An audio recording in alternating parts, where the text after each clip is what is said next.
નમસ્કાર વિદ્યાર્થી મિત્રો, સોરઠ ઇન્ટરનેશનલ સ્કૂલ જુનાગઢ ફરીથી આપનું સ્વાગત છે. આપણે ધોરણ 12 ચેપ્ટર 7 પ્રત્યાવર્તી પ્રવાહ અલ્ટરનેટિંગ કરંટ આ ચેપ્ટરનો અભ્યાસ કરીએ છીએ. હવે આપણે આજનો જે લેક્ચર છે એમાં પહેલો પ્રશ્ન છે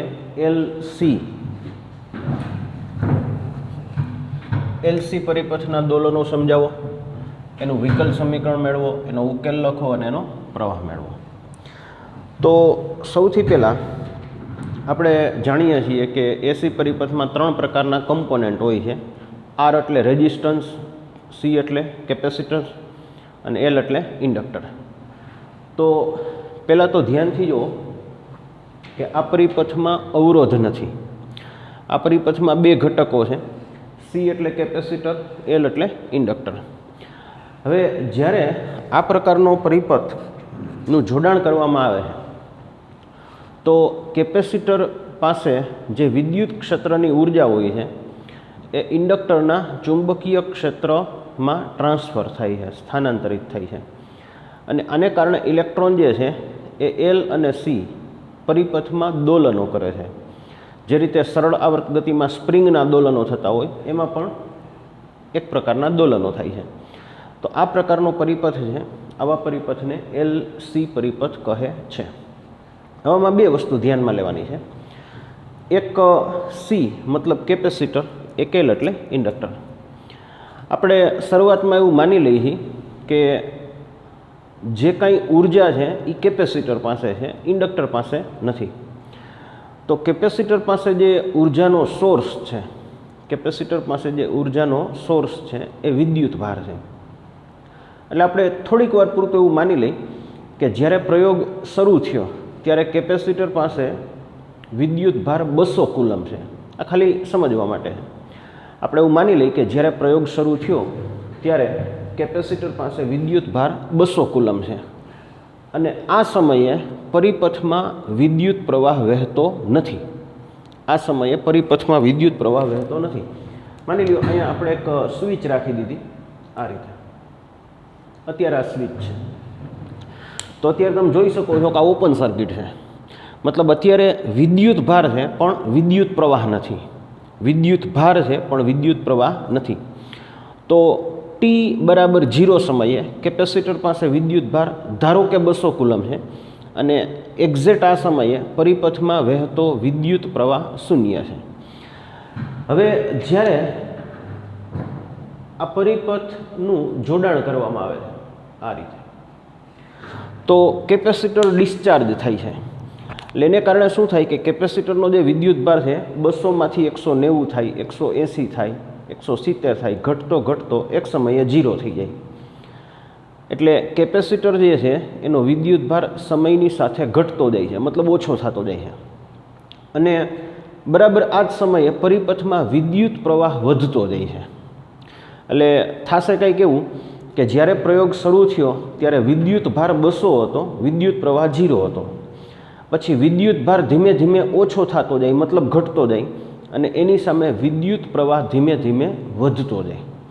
તો આપણે આ રીતે સમજાવશું કે ટી બરાબર 0 સમયે કેપેસિટર પરનો વિદ્યુત ભાર ક્યુ મેક્સિમમ છે. આને મેં સમજાવવા માટે 200 કીધું હતું. તો ક્યુ એમ એ મહત્તમ વિદ્યુત ભાર અથવા પ્રારંભિક વિદ્યુત ભાર. અને એક્ઝેક્ટ આ સમયે પરિપથમાં વહેતો વિદ્યુત પ્રવાહ કેટલો છે? 0. તો 2 વસ્તુ સમજો. ટી બરાબર 0 સમયે વિદ્યુત ભાર મહત્તમ છે અને ટી બરાબર 0 સમયે વિદ્યુત પ્રવાહ 0 છે. હવે જેમ જેમ સમય પસાર થતો જાય, માની લ્યો આપણે એવું કહેવામાં આવે કે 10 સેકન્ડ પછી તો 10 સેકન્ડ પછી વિદ્યુત ભાર ઓછો થઈ ગયો હશે અને વિદ્યુત પ્રવાહ કંઈક ને કંઈક હશે, વધી ગયો હશે. તો ટી બરાબર ટી સમયે મતલબ અમુક સમય પછી કેપેસિટર પરનો વિદ્યુત ભાર ક્યુ છે આના કરતાં આ વિદ્યુત ભાર ઓછો છે. થોડીક વાર પૂરતું માની લઈ કે આ 200 હતું, આ 170 છે. તો શરૂઆતનો વિદ્યુત ભાર 200 હતો, હવે 170 છે. જ્યારે આપણે પ્રયોગ શરૂ કર્યો તો ટી બરાબર 0 સમયે વિદ્યુત પ્રવાહ શૂન્ય હતો અને હવે ટી બરાબર ટી સમયે આમાં કંઈક ને કંઈક વિદ્યુત પ્રવાહ પસાર થાય છે. તો પહેલાં આટલી વસ્તુ બરાબર યાદ રાખી લઈએ. હું ફરીથી રિપીટ કરું છું કે ટી બરાબર 0 સમયે વિદ્યુત ભાર QM મતલબ મહત્તમ છે. ટી બરાબર 0 સમયે વિદ્યુત પ્રવાહ શૂન્ય છે. અમુક સમય પછી ટી સમય પછી વિદ્યુત ભાર ઘટીને Q થઈ જાય છે અને વિદ્યુત પ્રવાહ વધીને I થઈ જાય છે. તો 4 વસ્તુ આપણે ધ્યાનમાં લેશું. હવે આમાં જેમ જેમ સમય પસાર થતો જાય છે, જેમ જેમ સમય પસાર થતો જાય છે એમ એમ વિદ્યુત પ્રવાહ વધતો જાય છે. તો DI/dt પોઝિટિવ આવશે, મતલબ ધન આવશે, કારણ કે એ એક પ્રકારનો વધારો છે. હવે અહીંયા 2 ટર્મિનલ ધ્યાનમાં લઈએ, એક A અને B. તો આ છેડેથી પ્રવાહ દાખલ થાય છે, આ છેડેથી પ્રવાહ બહાર નીકળે છે. તો આ પોઝિટિવ અને આ નેગેટિવ ટર્મિનલ થયો. જો પોટેન્શિયલ સ્થિતિમાનના સંદર્ભમાં કહીએ તો આના વોલ્ટેજ વધારે છે, આના વોલ્ટેજ ઓછા છે, કારણ કે પ્રવાહ આ દિશામાં જાય છે. તો પ્રવાહ આ દિશામાં જાય છે તો આના વોલ્ટેજ વધારે છે, આના વોલ્ટેજ ઓછા છે. એટલે કાં તો લખી શકાય VA ગ્રેટર ધેન VB અથવા લખી શકાય VB લેસ ધેન VA, બેમાંથી કોઈ પણ એક લખી શકો. હવે જો આમાં કિર્ચોફનો નિયમ લગાડો, કિર્ચોફનો નિયમ, તો કિર્ચોફનો નિયમ આપણે આ રીતે લગાડશું, આ રીતે. હવે આના વોલ્ટેજ VC અને આના વોલ્ટેજ VL, આના વોલ્ટેજ VC, આના વોલ્ટેજ VL. આમાં છેલ્લે પ્લસની નિશાની છે, આમાં છેલ્લે માઇનસની નિશાની છે. તો આપણે લખ્યું VC માઇનસ VL બરાબર 0 કિર્ચોફના બીજા નિયમને આધારે. કેપેસિટરના વોલ્ટેજ તમે જાણો છો Q/C થાય. ઇન્ડક્ટરના વોલ્ટેજ LdI/dt થાય.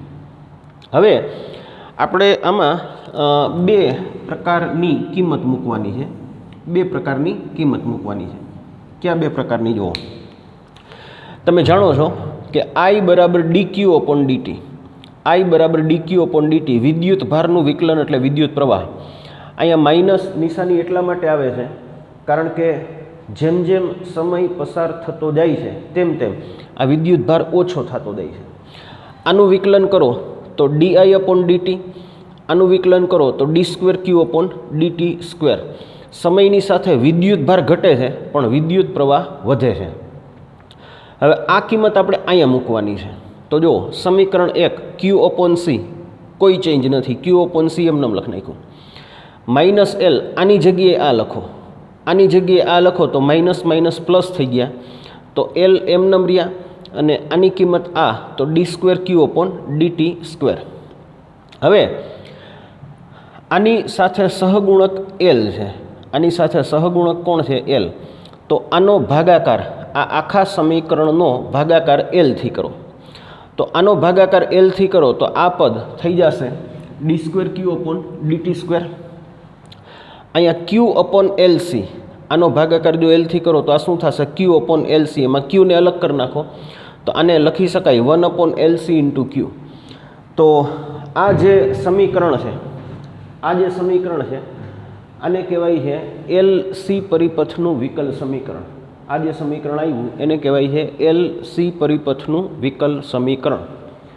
હવે આની કમ્પેરિઝન અથવા આની સરખામણી આપણે સ્પ્રિંગના દોલનો સાથે કરીએ. આપણે 11મા ધોરણમાં ભણી ગયા હતા કે સાદું લોલક હોય અથવા સ્પ્રિંગ હોય તો એના દોલનોનું વિકલ સમીકરણ આપણે આ ટાઈપનું મળતું હતું કે d2x/dt² પ્લસ ω02x બરાબર 0. હવે કમ્પેરિઝન કરો તો સ્થાનાંતર x ને સમતુલ્ય વિદ્યુત ભાર છે Q, સ્થાનાંતર x ને સમતુલ્ય કોણ છે? વિદ્યુત ભાર Q. અહીંયા પણ x ને સમતુલ્ય છે વિદ્યુત ભાર Q. તો ω02 ને સમતુલ્ય થશે 1/LC, ω02 એને સમતુલ્ય થશે 1/LC. આનું વર્ગમૂળ કાઢી નાખો તો ω0 બરાબર 1/√LC. તો આ જે છે એ LC પરિપથનું વિકલ સમીકરણ. હવે જો આમાં ધ્યાન શું રાખવાનું છે? પરીક્ષામાં તમને એવું કહેવામાં આવે કે LC પરિપથનું વિકલ સમીકરણ મેળવો. જો તમને પરીક્ષામાં એવો પ્રશ્ન પૂછે કે LC પરિપથનું વિકલ સમીકરણ મેળવો તો એનો જવાબ અહીંયા પૂરો થઈ ગયો. જો તમને પરીક્ષામાં માત્ર એવું પૂછવામાં આવે કે LC પરિપથનું વિકલ સમીકરણ મેળવો તો એનો જવાબ અહીંયા પૂરો થઈ ગયો. હવે આપણે એવું કીધું છે કે આનો ઉકેલ મેળવો. તો આનો ઉકેલ, હવે આનો ઉકેલ છે એ ત્રિકોણમિતીય સંકલનથી મળે. આનો ઉકેલ છે એ ત્રિકોણમિતીય સંકલનથી મળે, કારણ કે એના માટે સંકલનના થોડાક અલગ પ્રકારના નિયમો છે. તો એ આપણે સીધું યાદ રાખવાનું છે.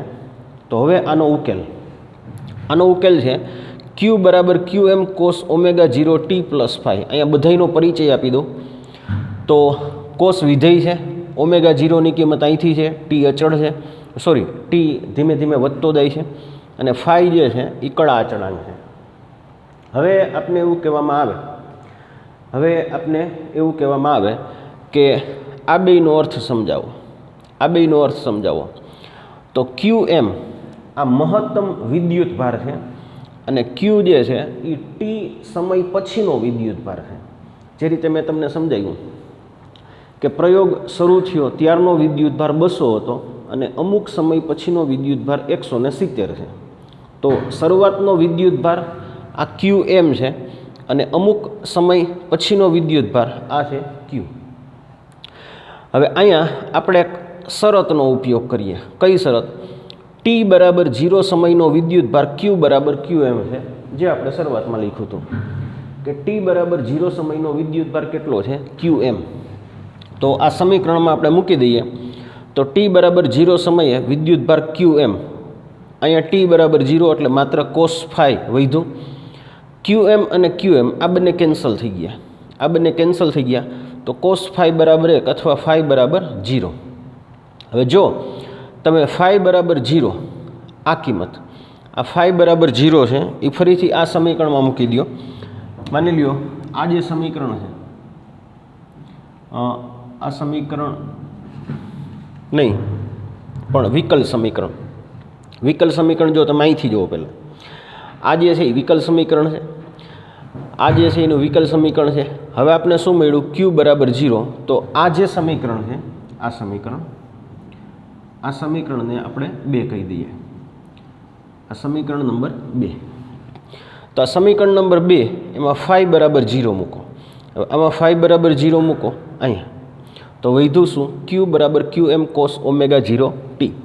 તો આ સમીકરણ Q બરાબર QM cos ω0 t, અહીંયા તમે ફાઈ બરાબર કેટલા લખો? 0.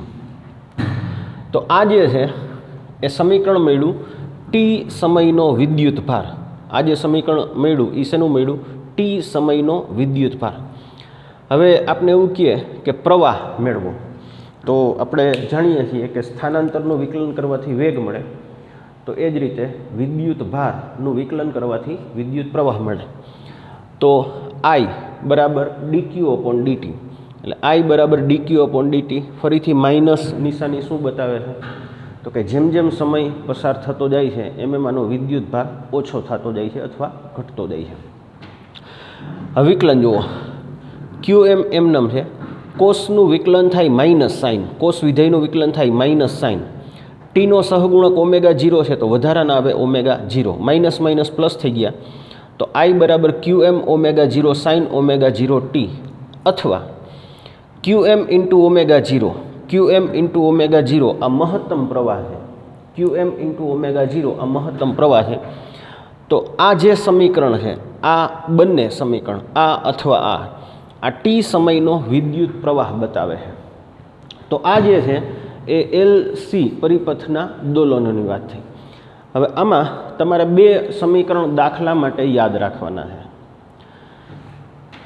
પેલું સમીકરણ આ ઘણી જગ્યાએ MCQમાં અથવા દાખલામાં આવશે. આપણે એવું કહીએ ટી સમયે વિદ્યુત ભાર કેટલો, આપણે એવું પૂછવામાં આવે ટી સમયે વિદ્યુત ભાર કેટલો. તો Q બરાબર QM cos ω0 t. આપણે એવું કહેવામાં આવે કે ટી સમયે વિદ્યુત પ્રવાહ કેટલો. તો I બરાબર QM ω0 sin ω0 t અથવા QM ω0 એની જગ્યાએ IM લખી શકાય. તો આ આપણા પ્રશ્નનો જવાબ છે. આ જે પ્રશ્ન છે એ છે એલસી પરિપથનું વિકલ સમીકરણ, એનો ઉકેલ અને ટી સમયનો વિદ્યુત ભાર અને ટી સમય બાદનો વિદ્યુત પ્રવાહ.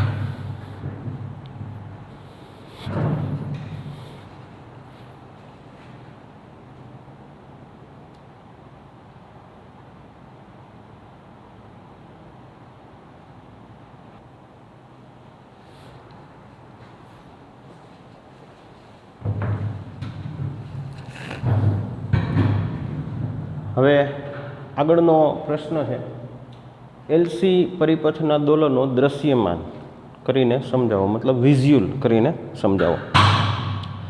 હવે જો આપણે પહેલાં આ રીતે સમજીએ. આપણી પાસે જે એલસી પરિપથ છે એમાં એક છે કેપેસિટર, એક છે ઇન્ડક્ટર. હવે અહીંયા જે કાંઈ ચર્ચા છે એ ઉર્જાની છે. અહીંયા જે કાંઈ ચર્ચા છે એ શેની છે? ઉર્જાની છે. આપણે શરૂઆતમાં એવું માની લઈએ કે કેપેસિટર પાસે જે ઉર્જા છે, કેપેસિટર પાસે જે ઉર્જા છે એ ધારો કે 10,000 જૂલ છે. જ્યારે આપણે પ્રયોગ શરૂ કર્યો તો કેપેસિટર પાસે ઉર્જા કેટલી છે? 10,000 જૂલ. અને એક્ઝેક્ટ આ જ સમયે ઇન્ડક્ટર પાસે ઉર્જા 0 છે. હવે જેમ જેમ સમય પસાર થતો જશે એમ એમ કેપેસિટરની ઉર્જા ઓછી થતી જશે. એટલે કેપેસિટરની ઉર્જા 10,000, 9,000, 8,000, 7,000 ઘટતી જાય અને એક સમય એવો આવે કે કેપેસિટરની ઉર્જા 0 થાય. એક્ઝેક્ટ આની સાથે ઇન્ડક્ટરમાં શું થશે? જ્યારે પ્રયોગ શરૂ થયો તો ઇન્ડક્ટરની ઉર્જા 0 હતી. હવે માની લ્યો કેપેસિટરની ઉર્જા 10,000થી ઘટીને 9,000 થઈ તો ઇન્ડક્ટરની ઉર્જા 0થી વધીને 1,000 થશે. એટલે ટોટલ ઉર્જા તો 10,000 જ થઈ ગઈ. અમુક સમય પછી ઇન્ડક્ટરની ઉર્જા 10,000થી ઘટીને 8,000 થાય તો એક્ઝેક્ટ આ જ સમયે ઇન્ડક્ટરની ઉર્જા 0થી વધીને 2,000 થાય. એટલે થશે શું? આ રીતે સમજો. કેપેસિટરની ઉર્જા 10,000, ઇન્ડક્ટરની 0. અમુક સમય પછી આ 9,000, 1,000, ફરીથી આ 8,000, 2,000, 7,000, 3,000, બરાબર, 6,000, 4,000, 5,000, 5,000. એક સમય એવો આવે કે બેની ઉર્જા સરખી થાય. પછી શું થશે? આ 4,000 તો 6,000, 3,000 તો 7,000, 2,000 તો 8,000, 1,000 તો 9,000, અહીંયા 0 તો 10,000. એટલે એક સમય એવો આવશે કે કેપેસિટર સંપૂર્ણ ડિસ્ચાર્જ થઈ જાય અને એની બધી ઉર્જા ઇન્ડક્ટરમાં ટ્રાન્સફર થાય. હવે જ્યારે કેપેસિટર સંપૂર્ણ ડિસ્ચાર્જ થઈ જાય તો આ સમયે ઇન્ડક્ટર પાસે ઉર્જા મેક્સિમમ હોય. તો ઇન્ડક્ટર આ ઉર્જા વડે કેપેસિટરને ફરીથી ચાર્જ કરશે. એટલે હવે શું થશે કે ઇન્ડક્ટર પાસે ઉર્જા 10,000 છે, કેપેસિટર પાસે 0 છે. તો હવે આની ઉર્જા 9,000 થાય તો 1,000, આ 8,000 થાય તો 2,000. તો ધીમે ધીમે આ ઘટતું જાય અને ઇન્ડક્ટરની ઉર્જા ફરીથી ઘટીને 0 થઈ જાય તો અહીંયા ફરીથી 10,000 થઈ જાય. આ પ્રક્રિયા સતત ને સતત ચાલુ રહે. જો જે રીતે સ્પ્રિંગમાં દોલનો થતા હોય એ જ રીતે અહીંયા દોલનો દ્રશ્યમાન કરી અને સમજી શકાય. તો પહેલાં હું તમને બે વસ્તુ કહી દઉં છું. જુઓ કે કેપેસિટર પાસે જે ઉર્જા હોય છે, કેપેસિટર પાસે જે ઉર્જા હોય છે શરૂઆતમાં, એટલે આ કયા સમયની વાત છે? ટી બરાબર 0 સમય. તો કેપેસિટર પાસે મહત્તમ ઉર્જા હોય છે કેટલી? Q²/2C. તો આને આપણે જુદી જુદી આકૃતિ દ્વારા સમજીએ. સૌથી પહેલી આકૃતિ જુઓ. સૌથી પહેલી આકૃતિ, આમાં કેપેસિટર સંપૂર્ણ ચાર્જ છે. કેપેસિટર સંપૂર્ણ કેવું છે? ચાર્જ. તો કેપેસિટરનું જે વિદ્યુત ક્ષેત્ર છે, કેપેસિટરનું જે વિદ્યુત ક્ષેત્ર છે આમાં સંગ્રહિત ઉર્જા મહત્તમ હશે. હવે કારણ કે આ સમયે પરિપથમાં વિદ્યુત પ્રવાહ વહેતો નથી, એટલે અહીંયા વિદ્યુત પ્રવાહ કેવો છે? 0. હવે જો અહીંયા વિદ્યુત પ્રવાહ 0 હોય તો ઇન્ડક્ટરના ચુંબકીય ક્ષેત્રમાં ઉર્જા 0 થાય. એટલા માટે 0 થાય કારણ કે ઇન્ડક્ટરની ઉર્જાનું સૂત્ર છે 1/Li². હું ફરીથી રિપીટ કરી દઉં છું. t બરાબર 0 સમયે કેપેસિટર પાસે વિદ્યુતભાર મહત્તમ છે, તો માટે વિદ્યુત ક્ષેત્રમાં સંગ્રહિત ઉર્જા મહત્તમ છે. t બરાબર 0 સમયે ઇન્ડક્ટરમાંથી વહેતો પ્રવાહ શૂન્ય છે, માટે ઇન્ડક્ટરના ચુંબકીય ક્ષેત્રની ઉર્જા 0 છે. તો આને આપણે આ રીતે સમજીએ કે અત્યારે આ ઉર્જા 10,000 છે, આ ઉર્જા 0 છે. આ ખાલી સમજવા માટે. હવે અમુક સમય પછી જ્યારે અહીંયા સ્વિચ છે, માની લો આ સ્વિચને જોડવામાં આવે, સ્વિચને જોડવાના કારણે શું થાય કે કેપેસિટર પાસે વિદ્યુતભાર ઓછો થઈ ગયો હશે. હવે કેપેસિટર પાસે જો વિદ્યુતભાર ઓછો થઈ ગયો હોય તો એની ઉર્જા પણ ઘટી જશે, અને કારણ કે હવે આમાંથી વિદ્યુત પ્રવાહ પસાર થાય છે, તો આમાં કંઈક ને કંઈક ચુંબકીય ક્ષેત્ર હશે, કંઈક ને કંઈક પ્રવાહ હશે, અને પ્રવાહ હોય તો કંઈક ને કંઈક ઉર્જા પણ હશે. એટલે હવે આપણે એવું સમજીએ કે અહીંયા ઉર્જા 10,000 હતી, અહીંયા ઉર્જા 0 હતી. હવે માની લો હું એવું કહું છું કે અહીંયા ઉર્જા 3,000 છે, અહીંયા 7,000 છે. તો હવે અમુક સમય પછી કેપેસિટર ડિસ્ચાર્જ થાય છે, એટલે એની ઉર્જા ઓછી થાય, અને એની સામે ઇન્ડક્ટરમાંથી પ્રવાહ પસાર થાય છે, તો એની ઉર્જા વધી જાય. તો હવે બેમાંથી કોઈ પણ ઉર્જા 0 નથી, બરાબર. શરૂઆતમાં આપણે એવું લીધું હતું કે આ 10,000 છે, આ 0 છે. અહીં તમે કોઈ પણ આંકડા વિચારી લો, કોઈ પણ સંખ્યા માની લો, હું એવું કહું કે આ 8,000 છે ને આ 2,000 છે, તો 0 તો બેમાંથી કોઈ પણ નથી. એક સમય એવો આવે કેપેસિટર સંપૂર્ણ ડિસ્ચાર્જ થઈ જાય, મતલબ કેપેસિટર પાસેનો વિદ્યુતભાર શૂન્ય થઈ જાય. તો આ કેપેસિટર સંપૂર્ણ ડિસ્ચાર્જ થઈ ગયો. તો કેપેસિટર સંપૂર્ણ ડિસ્ચાર્જ થઈ ગયું, તો હવે એની પાસે કોઈ ઉર્જા નથી. હવે આ સમયે પ્રવાહ મેક્સિમમ બને, મહત્તમ બને, અને જો પ્રવાહ મહત્તમ બને તો ઇન્ડક્ટરની ઉર્જા પણ મહત્તમ બને. એટલે જ્યારે પ્રવાહ મહત્તમ બને, હવે આવું ક્યારે થશે? આવર્તકાળનો જ્યારે ચોથો ભાગ થઈ ગયો હોય, T/4. તો T/4 સમયે પ્રવાહની કિંમત મહત્તમ થાય. પ્રવાહની કિંમત મહત્તમ થાય તો ઇન્ડક્ટરના ચુંબકીય ક્ષેત્રમાં ઉર્જા પણ મહત્તમ થાય. તો હવે એવું વિચારો, આ ઉર્જા 0 છે અને આ 10,000 છે, તો વિદ્યુત ક્ષેત્રની બધી ઉર્જા ચુંબકીય ક્ષેત્રમાં ટ્રાન્સફર થઈ ગઈ. હવે શું થશે કે હવે આ ઇન્ડક્ટર જે છે એ કેપેસિટરને ચાર્જ કરવાનું શરૂ કરે છે. તો પ્રવાહ જે દિશામાં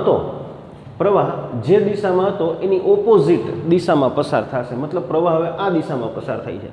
હવે પ્રવાહ આ દિશામાં પસાર થાય છે તો કેપેસિટરની પ્લેટ બદલી જશે. જુઓ, જે પ્લસ માઇનસ હતું એના કરતાં ઓપોઝિટ થઈ ગયું. હવે ફરીથી શું થશે કે અહીંયા કેપેસિટર પાસે ઉર્જા 0 હતી, આની પાસે 10,000 હતી.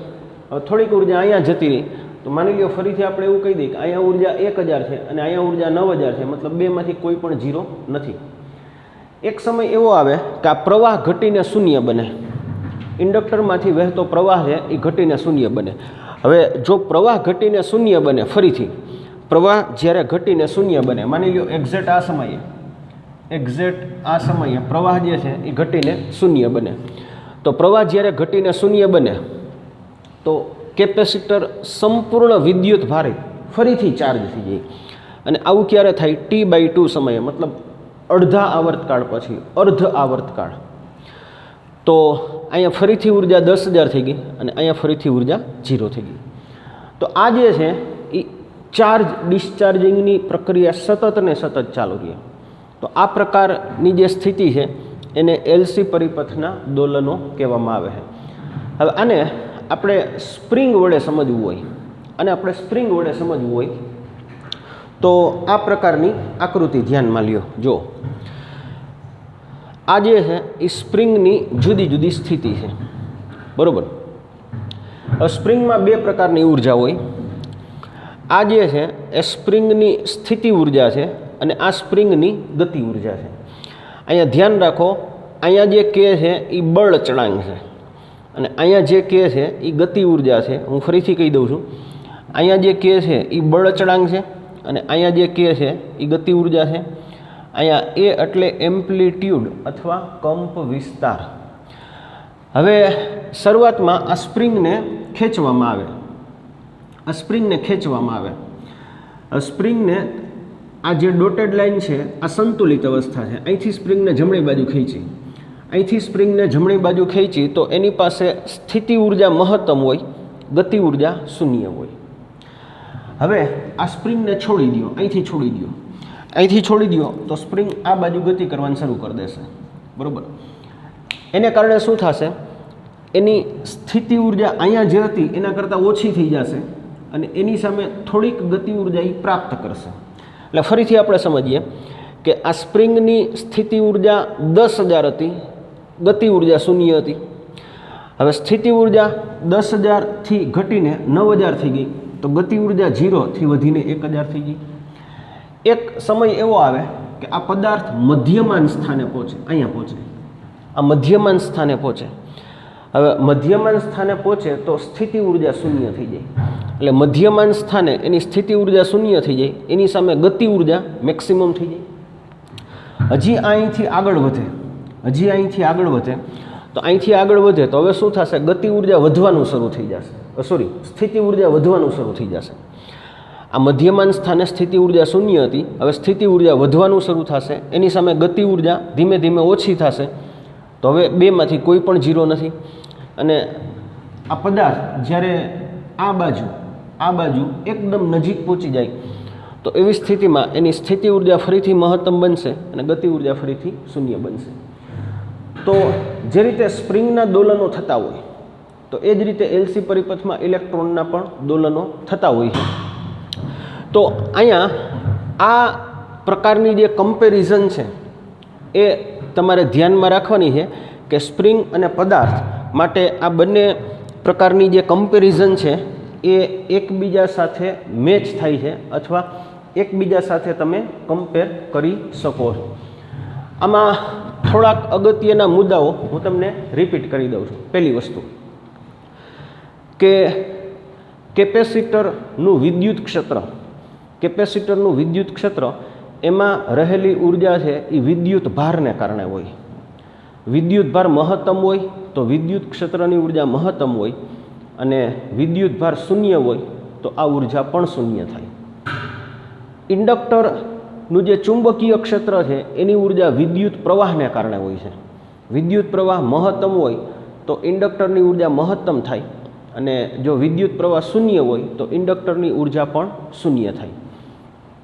બીજી વસ્તુ કે આવર્તકાળનો ચોથો ભાગ મતલબ T/4 સમય, આવર્તકાળનો ચોથો ભાગ મતલબ T/4 સમયે આ સમયે કેપેસિટર સંપૂર્ણ ડિસ્ચાર્જ થશે અને વિદ્યુત પ્રવાહ મહત્તમ બનશે. અને T/2 સમયે ઇન્ડક્ટરની ઉર્જા ફરીથી ઘટીને શૂન્ય થશે અને કેપેસિટર જે છે એ ફરીથી સંપૂર્ણપણે વિદ્યુત ભારિત થશે. તો આ જે આખું છે એ એલસી પરિપથના દોલનો આપણે દૃશ્યમાન કરી અને સમજાવ્યા. આની તમારે કમ્પેરિઝન સરખામણી કોની સાથે, સ્પ્રિંગ સાથે કરવાની છે. હવે ટેક્સ્ટબુકમાં અને લીથામાં આકૃતિમાં એક નાનકડી ભૂલ છે. આ જે ચોથી આકૃતિ છે, આ ચોથી આકૃતિ, બરાબર, આ ચોથી આકૃતિમાં વિદ્યુત પ્રવાહની દિશા ખોટી છે. તો ચોથી આકૃતિમાં વિદ્યુત પ્રવાહની દિશા જે છે એમાં સુધારો કરી નાખજો.